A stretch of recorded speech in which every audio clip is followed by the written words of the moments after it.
हरी पुर हजारा में एक शादी की तकरीब अचानक रोक दी गई। क्यों?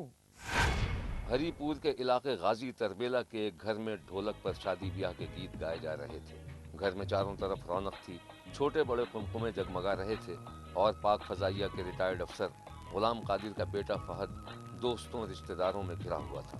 दरअसल फहद की चंद दिन पहले एक अमरीकी निजात लड़की समरीन से शादी होने वाली थी।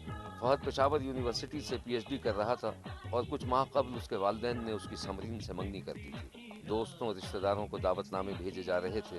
फहद के वालिद ने खूबसूरत शादी कार्ड छपवाए थे क्योंकि उनके होनहार बेटे की शादी हो रही थी। अभी रत जगह का जश्न जारी ही था कि अचानक ढोलक की थाप रुक गई। शादी ब्याह के गीत खामोश हो गए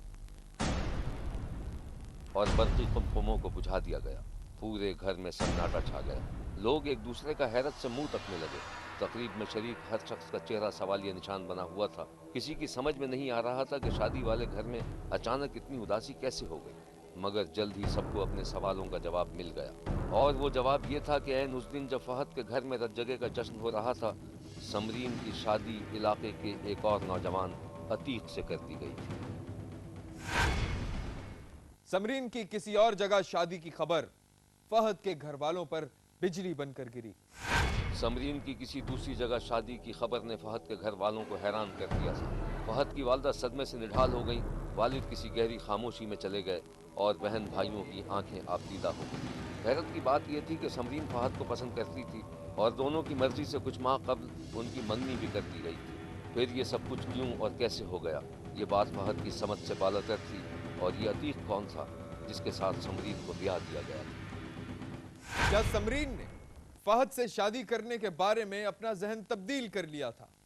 समरीन की फहद के बजाय अचानक अतीक से शादी का मामला खासा गंभीर था।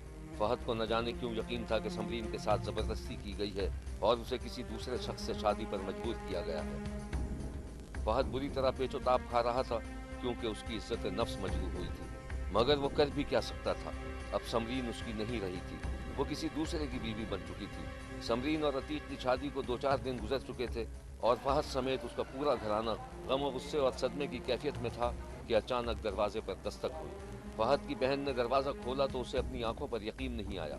सामने समरीन खड़ी थी, उसकी रंगत उड़ी हुई थी और उसकी आंखें खाली खाली थी। फहद की बहन उसे घर के अंदर ले आई।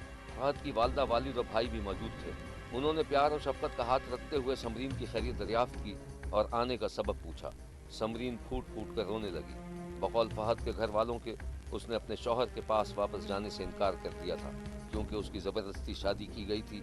वो फहद के साथ रहना चाहती थी। समरीन का ये बयान सुनकर फहद के वालिद और वालदा ने उसके आगे हाथ जोड़ लिए और उसे वापस जाने को कहा क्योंकि उसकी शादी हो चुकी थी। समरीन वापस जाने के लिए तैयार न थी। उसे बड़ी मुश्किल से वापस जाने पर राज़ी किया गया और इस तरह एक बहुत बड़ा तूफान थम गया, लेकिन ये सब कुछ आर्जी था। समरीन की वापसी पर क्या उसके शौहर ने उसे कबूल कर लिया और क्या वो फहद को भूलकर नई जिंदगी का आगाज कर सकी? ये जान सकेंगे। आप इस ब्रेक के बाद कहीं जाइएगा नहीं, देखते रहिए, क्योंकि कोई देखे न देखे, शब्बीर तो देखेगा।